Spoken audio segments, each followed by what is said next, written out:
넷플릭스와 디즈니 플러스 신작을 소개해드릴게요. 그럼 이번 5월엔 어떤 작품에 제대로 빠져볼지 하나하나 재미있게 풀어볼게요.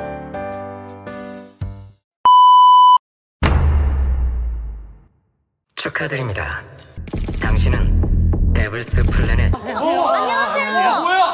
초대되었습니다.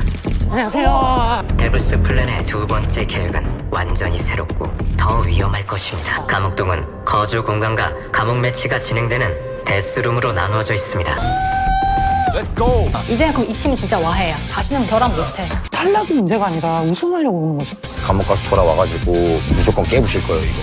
아무도 믿을 수 없어요. 쉽게 탈락해줄 생각은 없거든요. 나중에 저를 배신할 수도 있으니까. 바로 탈락이네. 잘됐다. 배신했다고? 배신했지. 우리 연합 버렸잖아. 지 잘난 맛을 하는 아이구나. 숨겨진 연합 있어요. 좋아요. 7대7로 데스매치가 생긴다. 그냥 다 죽여야 돼, 이제. 약간 진짜 투명인간 취급하는 디브이잖아. Something happened in there. We heard a lot of screaming. 첫 번째는 신작 예능 소개해드립니다. 5월 6일 넷플릭스에서 공개하는 데블스 플랜 데스룸.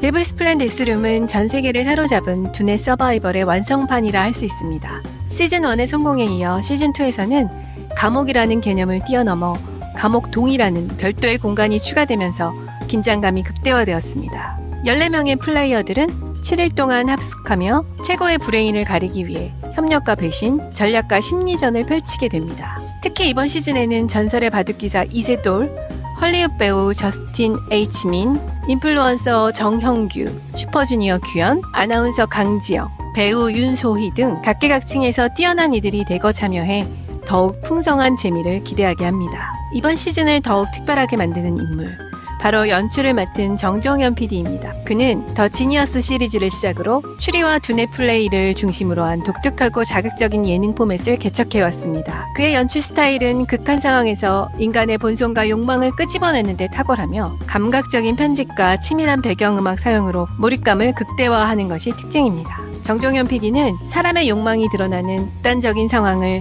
세밀하게 설계하고 그 안에서 벌어지는 치열한 심리전을 녹여내어 독자적인 장르를 완성했습니다. 그의 대표작 중 하나인 더 지니어스는 문자투표 없이 플레이어들의 선택과 판단만으로 승부를 결정짓는 구조를 채택해 서바이벌 예능의 새 지평을 열었습니다. 정종현 PD는 악마의 편집 대신 천사의 편집으로 플레이어들의 좋은 면을 부각시키면서도 극적 긴장감을 놓치지 않는 방식으로 많은 찬사를 받았는데요. 이번 데블스 플랜 데스룸 역시 그의 특유의 스타일이 그대로 살아있습니다.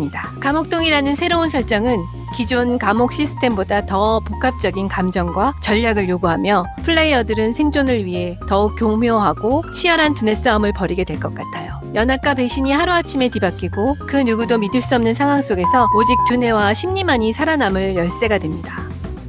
예고편에서는 나는 우승하러 왔다는 이세돌의 결연한 다짐, 이세돌이 무섭다는 정형규의 긴장된 발언, 그리고 감옥 가서 돌아오면 다 부술 거다는 세븐하이의 불꽃 튀는 각오 등 플레이어들의 치열한 심리전을 예고하는 장면들이 인상적으로 담겨 있었습니다. 개인적으로 정종현 PD가 만든 예능을 정말 좋아해요. 대탈출 시리즈에서 보여준 촘촘한 세계관이나 여고 출입안의 아기자기한 감성도 정말 좋지만 특히 저는 그의 서바이벌 게임을 유독 좋아하는 편인데요. 왜냐하면 이 예능은 단순한 전략 싸움만 보여주는 게 아니라 인간관계에서 오는 다양한 감정들, 정치, 배신, 음모, 비방, 진심, 그리고 반전까지 이 예능 안에 아주 촘촘하게 녹아있기 때문이에요. 보는 동안 몰입감이 엄청나고 다 보고 나서도 한동안 여운이 남아 사람 심리에 대해 곱씹어보게 하는 힘이 있었어요. 그렇기 때문에 그의 작품은 단순한 예능 이상의 무게감을 가지며 이번 데블스 플랜 데스룸 역시 이런 특유의 색깔을 기대하게 만듭니다. 각 플레이어는 자신의 전략과 인간미를 어떻게 조율해 나갈지, 그리고 최후의 승자는 누가 될지 궁금합니다. 데블스 플랜 데스룸은 총 12회로 구성되며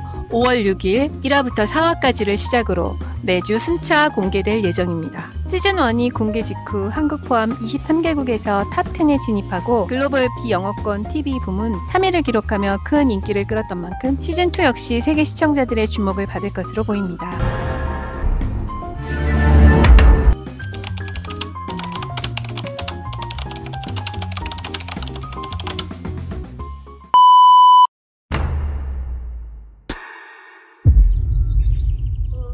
심각 혼란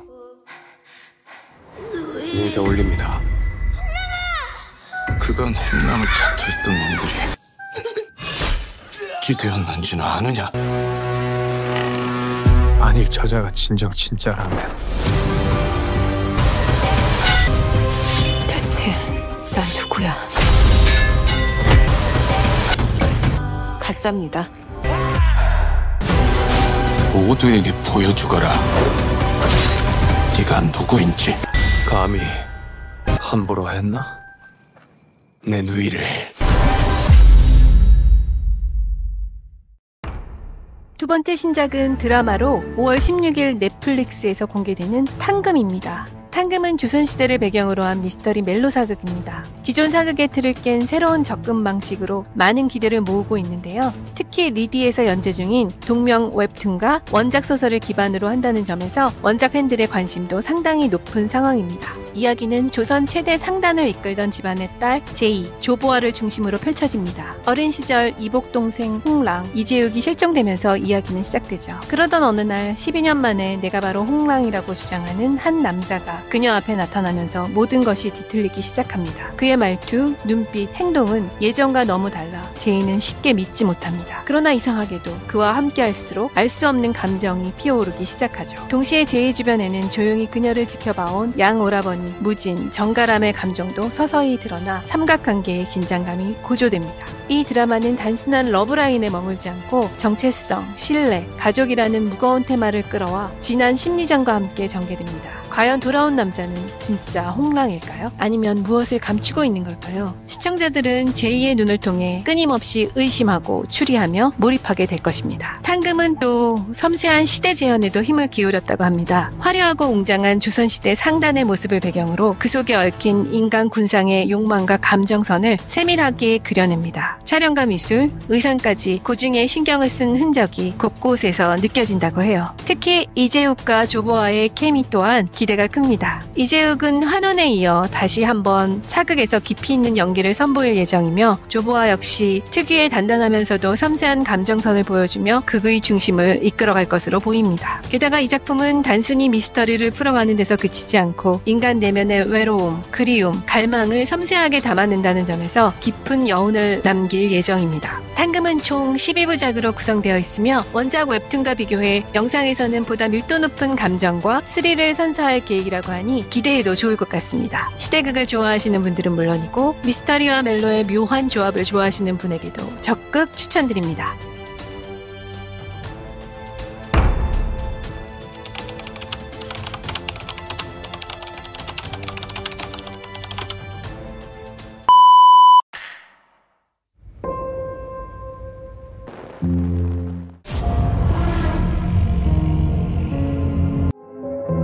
범인의 유일한 흔적. 퍼즐. 시그니처. 나는 아직도 윤이나가 유력한 용의자라고 생각해요. 윤이나 경이라고 서울청 소속 범죄분석관이에요. 내가 이 사건의 범인이에요? 어떻게 하면 날 잡을 수 있을까?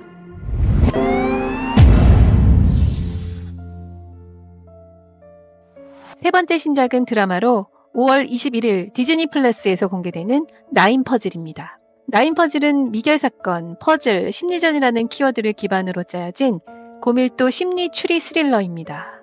10년 전 한강서 강력계 형사 한샘, 손석구는 윤동은 총경 살인 사건을 처음 맡게 됩니다. 현장에서 유일한 목격자이자 피해자의 조카였던 이나, 김다미를 용의자로 의심했지만 결정적 증거를 찾지 못한 채 사건은 미결로 남게 됩니다. 이후 이나는 프로파일러가 되어 활동하고 한샘은 여전히 이나를 의심하면서 각자의 길을 걷습니다. 그런데 10년이 지난 어느 날 과거를 연상케 하는 수법의 연쇄살인 사건이 다시 시작되고 수상한 퍼즐 조각이 등장합니다. 이나와 한샘은 어쩔 수 없이 다시 마주하게 되고 서로를 의심하면서도 힘을 합쳐 사건을 추적해 나가기 시작합니다. 특히 나인 퍼즐은 단순한 수사극을 넘어 인간의 심리 깊숙한 곳까지 파고드는 서사로 차별화됩니다. 인물들의 미묘한 표정 변화와 긴장감 넘치는 대사 하나하나가 이야기의 긴박감을 더하죠. 한샘은 완벽주의자의 추리소설 마니아라는 설정을 통해 형사로서 병적인 집요함을 보여주고 이나는 프로파일러로서 범인의 심리를 읽어내지만 자신의 과거 또한 자유롭지 못한 인물입니다. 서로를 끊임없이 경계하면서도 사건 해결을 하는 목표로 얽히는 이 둘의 관계는 단순한 공조를 넘어선 복잡한 심리전을 펼칩니다. 게다가 이 드라마는 단순히 범인을 잡는 것에 그치지 않고 10년 전 사건의 진실, 그리고 그 사건이 두 주인공의 인생에 남긴 깊은 상처까지 치밀하게 파헤칩니다. 결국 진실은 과연 무엇일까? 믿을 수 있는 것은 누구인가? 라는 질문을 끝없이 던지며 마지막 퍼즐 조각이 맞춰질 때까지 긴장의 끈을 놓을 수 없습니다. 비오는 밤 쏟아지는 피아노 선율과 함께 시작되는 티저 영상만 봐도 나인 퍼즐이 추구하는 감각적이고 세련된 스릴러 무드를 확실히 느낄 수 있습니다. 단순히 긴장감을 넘어서는 정서적 울림과 인간 심리에 대한 통찰이 이 드라마의 가장 큰 매력입니다. 총 11부작으로 5월 21일 6편, 5월 28일 3편, 6월 4일 2편이 순차 공개될 예정입니다.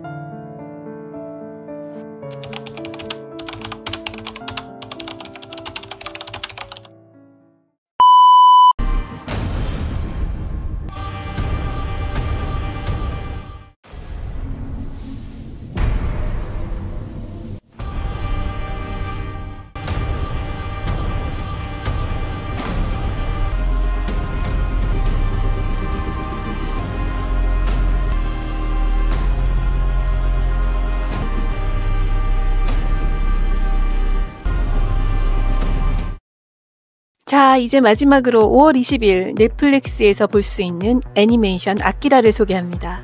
애니메이션의 전설 아키라가 돌아옵니다.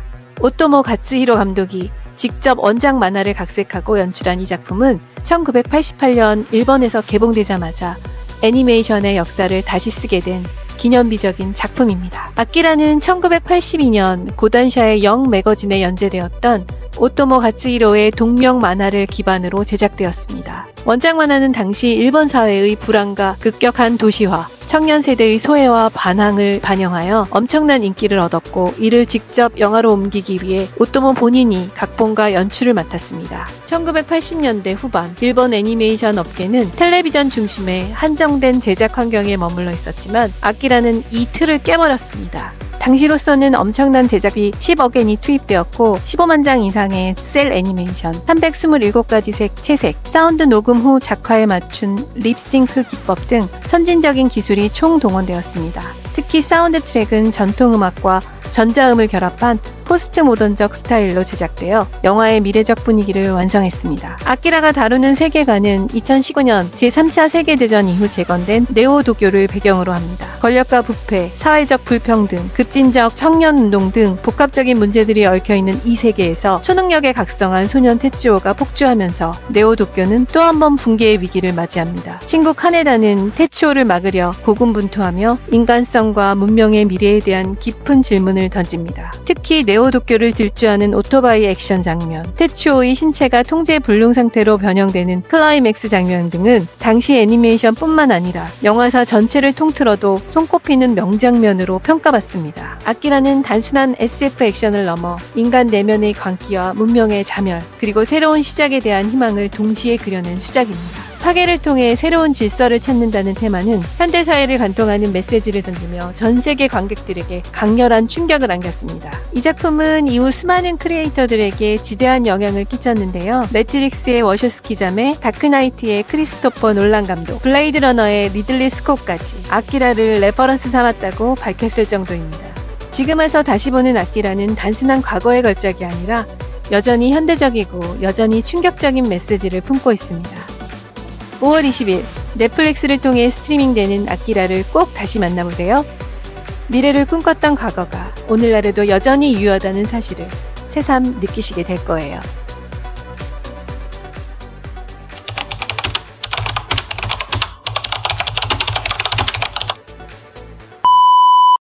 두뇌를 쥐어짜는 서바이벌부터 가슴을 흔드는 로맨스, 손에 땀을 쥐게 하는 미스터리, 그리고 상상력을 자극하는 SF 애니메이션까지 이달은 정말 눈과 마음이 모두 즐거운 시간이 될 것 같아요. 여러분은 어떤 작품에 제일 마음이 끌리셨나요? 댓글에서 함께 기대감을 나눠보실래요? 팝콘과 소파 사이 팝소사는 이제 막 시작하는 채널입니다. 여러분의 관심과 댓글은 저에게 큰 응원이 됩니다. 오늘도 함께 해주셔서 감사해요. 다음에 또 만나요.